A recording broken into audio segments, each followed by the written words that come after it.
সুপ্রিয় শিক্ষার্থীরা, এ to Z academy চ্যানেলের পক্ষ থেকে তোমাদেরকে স্বাগতম। আজকের এই পর্বে অষ্টম শ্রেণী বিজ্ঞান বিষয়ের দ্বিতীয় অধ্যায় জীবের বৃদ্ধি ও বংশগতি সম্পর্কে আলোচনা করব। তার আগে আমরা সর্বপ্রথমে জেনে নিব কোষ কি। কোষ হলো জীবের গঠনগত ও কার্যগত একক, অর্থাৎ একটা জীবের সূচনা হয় শুধুমাত্র একটি কোষ থেকে। প্রত্যেকটি জীবের দেহ কোষ দিয়েই গঠিত।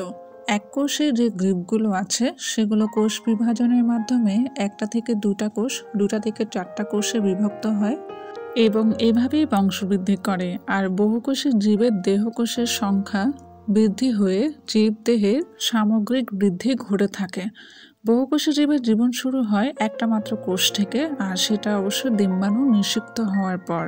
অর্থাৎ আমাদের এই কোষটি শুরু হয় কোনো না কোনো দেহের কোষের ডিম্বাণু থেকে। ডিম্বাণুকে শুক্রাণু দ্বারা নিষিক্ত করা হলেই আরেকটি কোষ তৈরি হয়। তো নিষিক্ত ডিম্বাণু বারবার বিভাজিত হয়ে লক্ষ লক্ষ কোষ তৈরি করে। এই লক্ষ লক্ষ কোষ দিয়েই বিশাল জীবদেহ গঠিত হয়। এখন আমরা কোষ বিভাজনটা কি সেটি জানব। যে প্রক্রিয়ায় জীব কোষের বিভাজনের মাধ্যমে একটি কোষ থেকে দুটি বা চারটি কোষের সৃষ্টি হয় সেটাই হচ্ছে কোষ বিভাজন। অর্থাৎ একটা কোষ থেকে দুটা বা চারটা বা আটটা করে যতগুলো কোষ তৈরি হয় ওই প্রক্রিয়াটাই হচ্ছে কোষ বিভাজন প্রক্রিয়া।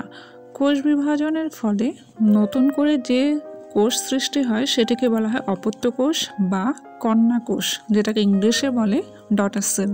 আর যে কোষটি বিভাজিত হয় অর্থাৎ অপত্য কোষ যার কাছ থেকে তৈরি হয় তাকে বলা হয় মাতৃকোষ বা মাদার সেল।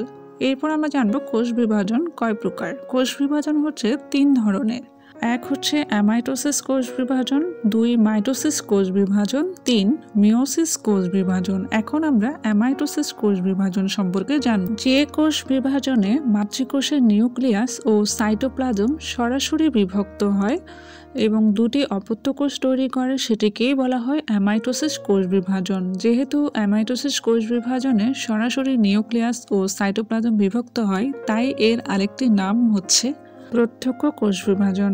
অ্যামাইটোসিস কোষ বিভাজন সাধারণত নিম্ন শ্রেণীর জীব যেমন ব্যাকটেরিয়া, ইস্ট, ছত্রাক, অ্যামিবা ইত্যাদি আদিকোষী ও এককোষী জীবে হয়ে থাকে। এককোষী জীবগুলো অ্যামাইটোসিস প্রক্রিয়ায় সাধারণত বিভাজিত হয়ে বংশবৃদ্ধি করে।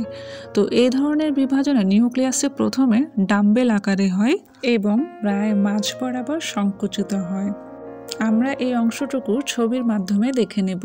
এটি হচ্ছে অ্যামাইটোসিস কোষ বিভাজন প্রক্রিয়ার চিত্র। এই চিত্রটিতে দেখতে পাচ্ছ প্রথমত একটি কোষ, সেখানে নিউক্লিয়াস ও সাইটোপ্লাজম রয়েছে। পরবর্তীতে এই নিউক্লিয়াসটি ডাম্বেল আকারে ধারণ করে দুই প্রান্তে চলে গিয়েছে, আর এই মাঝখানে একটা খাঁজ দেখা যাচ্ছে, তার মানে এই জায়গাটি তারা সংকুচিত হয়েছে।